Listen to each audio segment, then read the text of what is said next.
Otep à tous, bien-aimés frères et sœurs, nous allons revenir sur la tentative d'assassinat du président Donald Trump. Et nous allons essayer de voir s'il y a des similitudes.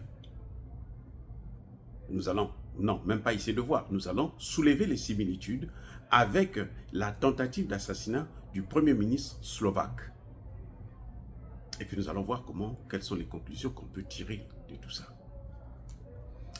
Bien-aimés frères et sœurs, Donald Trump est un anti-guerre en Ukraine. Donald Trump a dit, moi dès que j'arrive, je négocie avec Poutine, je fais asseoir Poutine, je fais asseoir Zelensky, et puis on arrête cette guerre. Donc Donald Trump est en fait un anti-guerre en Ukraine. Vous savez aussi que Donald Trump, c'est le seul président des États-Unis qui n'a pas fait de guerre. L'un des rares, en tout cas, des rares, très rares. Mais la plupart des présidents américains, surtout les démocrates, ils ont chacun sa guerre. Vous voyez? Alors, Donald Trump n'a pas fait de guerre. Donald Trump pense que la guerre, elle est économique. Et c'est ce que moi je crois d'ailleurs. Pour moi, je pense que la guerre est économique. Et plus les Américains vont se concentrer sur la guerre militaire, au sens propre du terme, eh bien plus ils vont perdre la guerre économique. On le voit aujourd'hui, la Chine est devenue la première puissance économique mondiale.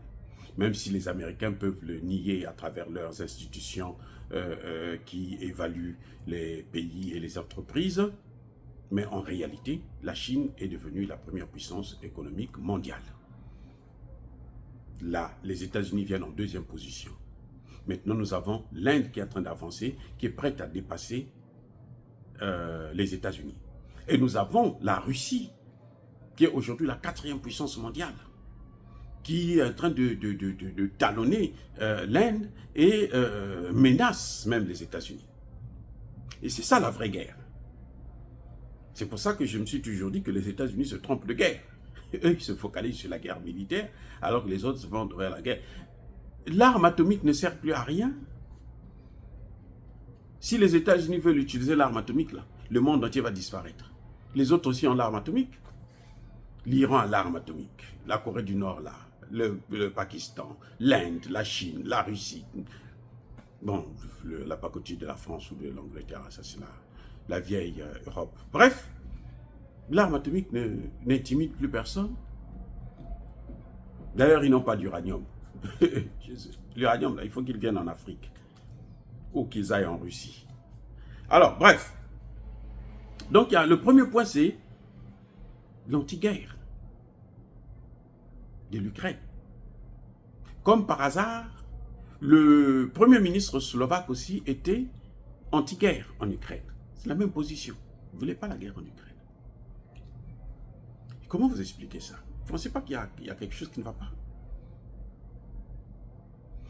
Il n'y a pas que ça. Il y a aussi le fait que Donald Trump est un anti-mondialiste. C'est-à-dire que pour lui, ce n'est pas Davos qui va gouverner le monde. On se souvient, Donald Trump, à la tribune des Nations Unies, dire que les nations doivent être souveraines. On n'a pas besoin des nations qui sont commandées par d'autres nations. Qu'il y ait une nation au-dessus de toutes les autres nations. C'est ça ce que veulent les mondialistes. C'est-à-dire qu'il y a un groupe de personnes qui gouvernent le monde entier, qui deviennent comme si c'était Dieu. Parce que Dieu gouverne le monde entier. Parce que Dieu le gouverne parce que c'est lui qui a fabriqué.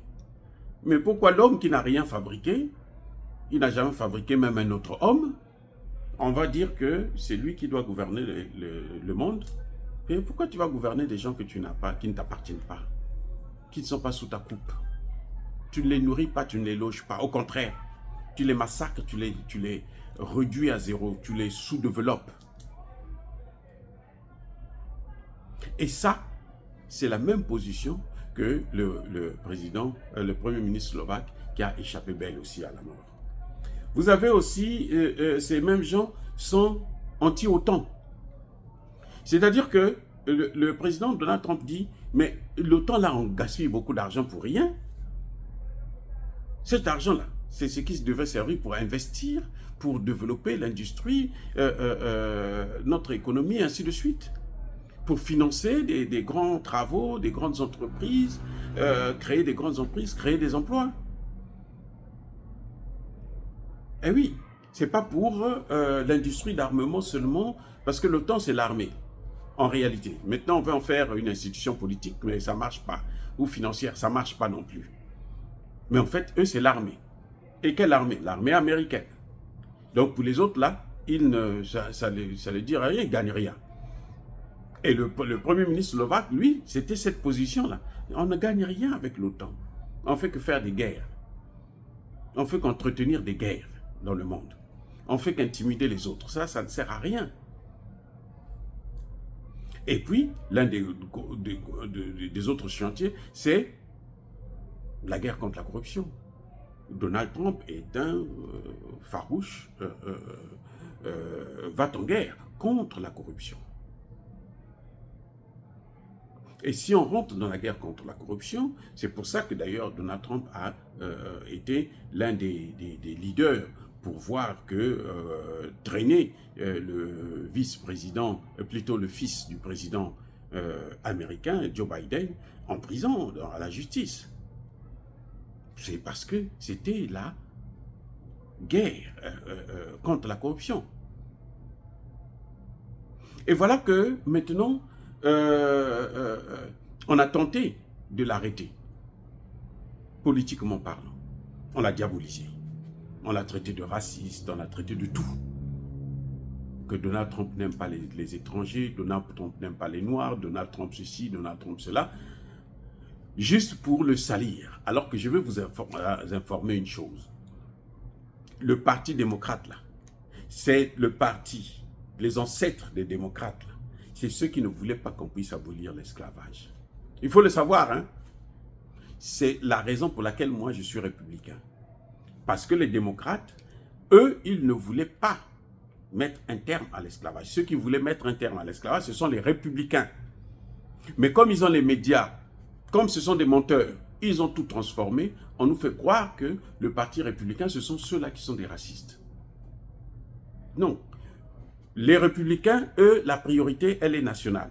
Mais même nous, en Afrique, nous voulons... Pourquoi nous, le panafricanisme, c'est quoi? C'est d'abord la souveraineté de l'Afrique. Et oui, c'est ça, justement. C'est d'abord l'Afrique avant les autres. Les républicains, c'est ça. Et on dit non, comme vous faites ça, donc vous êtes anti, vous êtes raciste, vous êtes ceci, vous êtes cela. Non. Si les Américains sont, les républicains sont racistes, mais nous aussi, en Afrique, on n'a qu'à être racistes. Et puis, on remet les pendules à l'heure. On repart à zéro. Et le combat reprend. Voilà, bien aimés frères et sœurs, on a essayé après de le salir sur le plan de la justice. Il y a toute une panoplie de procès qui le suivent. Et là encore, ça a échoué puisque récemment, on a reconnu son immunité présidentielle. On voulait carrément enlever ça. Et Joe Biden a dit, ça c'est pas normal. Mais Dieu merci qu'il y a eu quand même des gens, des juges, qui ont quand même gardé le sens de la responsabilité et qui ont pris la décision. Je veux dire que, essentiellement, sur la guerre en Ukraine, sur le rôle de l'OTAN, eh ben, le président Trump est sur la même longueur d'onde que le Premier ministre slovaque, qui a failli être assassiné. Donc, en fait, il ne faut pas être contre la guerre en Ukraine. Il faut soutenir la guerre en Ukraine. C'est ça la conclusion qu'il faut tirer. Si vous ne soutenez pas la guerre en Ukraine, vous aurez des problèmes. Dire cela, c'est citer à la haine ou à la violence. Non. Il y a ma colère, il y a ma laine. Et encore une fois de plus, bien aimés frères et sœurs, je persiste et je signe. Soyez bénis, abondamment bénis par le Dieu des Kémites et par nos ancêtres angélisés. Mais que tous ceux qui persécutent le continent africain, le pillent et le déstabilisent, qu'ils soient noirs, blancs, chinois, arabes, juifs, indiens, qui qu'ils soient punis, maudits, foudroyés, neutralisés, écrasés, effacés par le Dieu des Kémites et par nos ancêtres angélisés. Vive l'Afrique éternelle, j'ai dit et j'assume.